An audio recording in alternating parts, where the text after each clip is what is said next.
Hey everybody, Chevy, Nobody Else's Auto. Tonight, we're going to take you through a few more cars in the new yard that we're starting to sort through and see what we've all got here. So, come take a walk with us. Let's check out a few more. Starting off with a 69 Pontiac. This is a basic Catalina four-door. Not the most popular car in the world, but also that means there's not a lot of them left.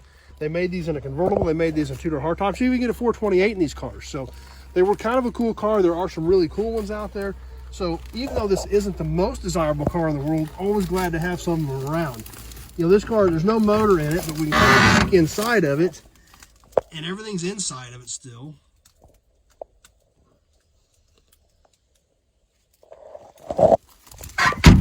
Like I said, somebody already pulled the motor out of this car, but the hood was laying back there over in another spot. We've still got the whole nose cone sitting here. The whole front bumper and grill assembly is all still here. The front valance.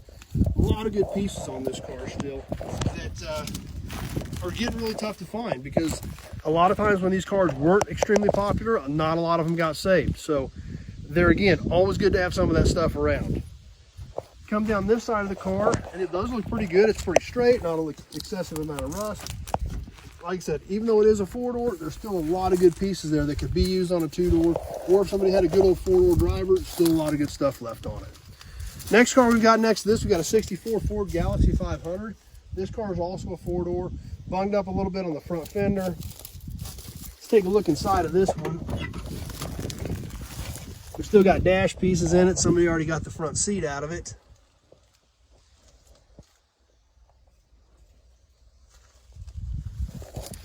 But in its day, even though this was a four-door, it would have been a sharp car, blue on blue. Take a walk around the back here. Back bumper's missing, but a lot of the rest of the trim is still there. The lights are still there.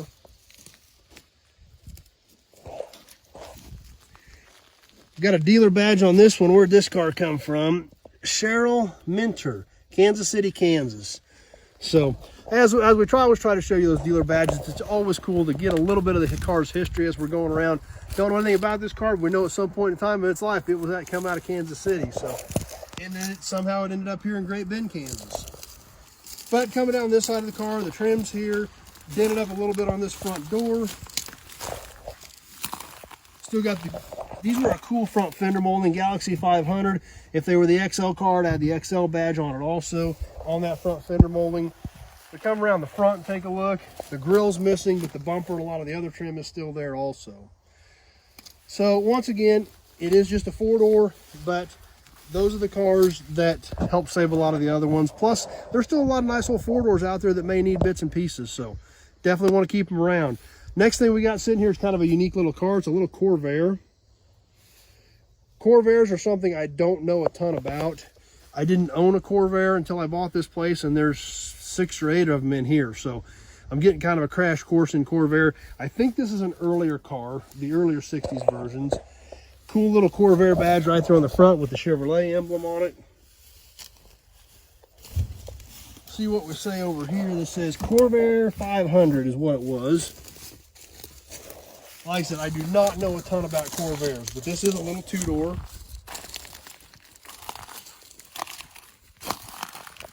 Come around the back. Still got the taillights, the bumper, things like that there. And you got the cool Corvair badge here. We've got fins back in here.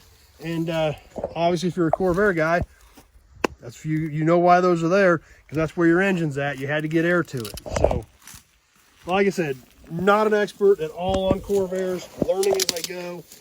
But still, you know, with being this being a little two-door, there's still definitely some good stuff there that somebody's going to need for their restoration.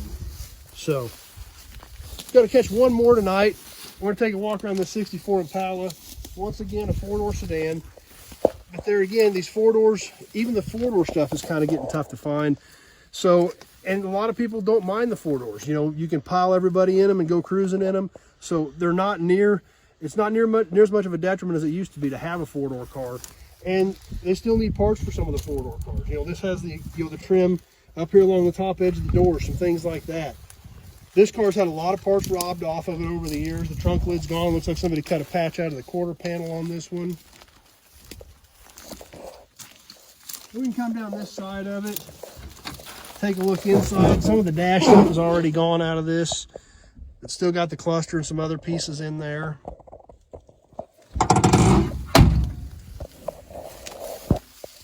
Got the bumpers laying here. Still got most of the nose in it, so still some good pieces. So like I said, overall, some people are still running 4-door. Some people still drive them. They're not near as expensive to get into as a 2-door, especially for a younger hobbyist or a new hobbyist who doesn't want to go spend 20 or 30,000 on a car. They can get a nice little 4-door like this that you don't have to break the bank to buy. And they're still going to need some knick-knack pieces for them. So don't have any problem whatsoever keeping a lot of these 4-doors around. So, and these are all good additions. Like I said, everything in this new yard is old. It's all neat stuff. You just never know what's going to pop up in here. So that's why we're bringing you the videos.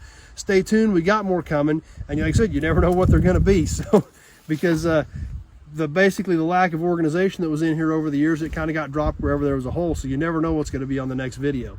Going to try to start sorting some of this stuff out here pretty soon, getting it integrated into my other inventory, and try to get some of that stuff working so I have similar type stuff in a similar spot to make it easier to find parts and check parts when you guys call and you need something. So as always, thanks for being here tonight. I appreciate you stopping by and hanging out. If you're on Facebook, please share the video with your friends.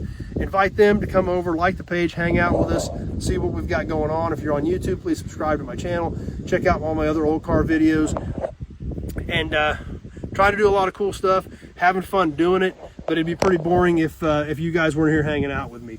As always, if you have any questions about vehicles or parts, just give me a call, 620-786-4428. That number's posted on the page. Texts, emails, none of that stuff ever works because it's never complete enough for me to know if I've got anything that may help you with your project. Give me a call so we can discuss what your project is, what you're trying to do with it, what direction you're going with it, and what you want when you're done. Because everybody has a different idea in their head. The rat rod guy wants a different part than the restoration guy, things like that. So by taking a few minutes, give me a call. We can have that conversation, and we'll see if I've got something here that can help you with your project. So as always, thanks for watching. I super appreciate you guys swinging by, hanging out, spending a few minutes of your night with me, and seeing what we've got going on. So thanks for watching, everybody. We'll see you on the next episode.